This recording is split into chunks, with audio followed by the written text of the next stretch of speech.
ठीक है, ऐसा सोचो। लगभग 13.8 बिलियन साल पहले ब्रह्मांड का जन्म एक बहुत बड़े इवेंट में हुआ था, जिसे हम बिग बैंग कहते हैं। कल्पना करो कि सारा मैटर और एनर्जी एक छोटे गर्म पॉइंट में सिमटा हुआ था, और फिर बूम, अंतरिक्ष, समय और बाकी सब कुछ तेजी से बाहर की ओर फैलते हुए बन गया। अरबों सालों तक ब्रह्मांड में सिर्फ गैस के बादल थे, ज्यादातर हाइड्रोजन और हीलियम, जो अंधेरे में तैर रहे थे। लेकिन ग्रेविटी एक मास्टर स्कल्प्टर है। इसने इन बादलों को एक साथ खींचना शुरू कर दिया ताकि पहले तारे और आकाशगंगाएं बन सकें। लगभग 4.6 बिलियन साल पहले की बात है। एक आकाशगंगा के एक शांत कोने में गैस और धूल का एक विशाल बादल था, बस किसी बड़ी घटना का इंतजार कर रहा था।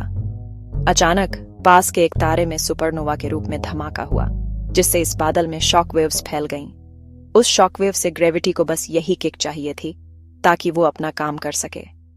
बादल अपने आप में सिकुड़ने लगा, तेजी से घूमते हुए एक विशाल डिस्क में बदल गया। ज्यादातर मटेरियल सेंटर की ओर तेजी से गया, इकट्ठा होता गया, जब तक कि प्रेशर और टेम्परेचर बहुत ज्यादा बराज नहीं गया।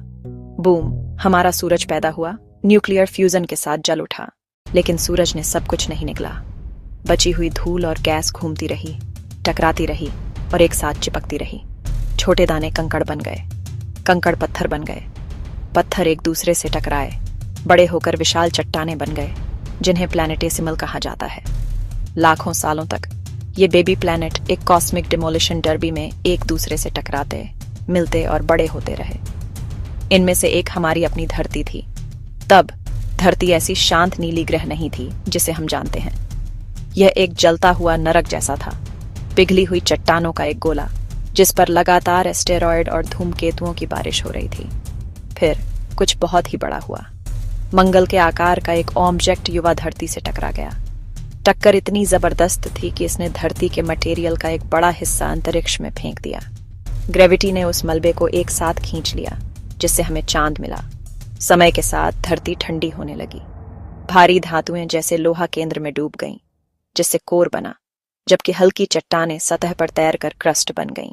ज्वालामुखी विस्फोटों से हवा में गासें निकलीं, जिससे शुरुआती वातावरण बना। सोचो, जहरीला, गर्म और बिल्कुल भी बीच के लायक नहीं।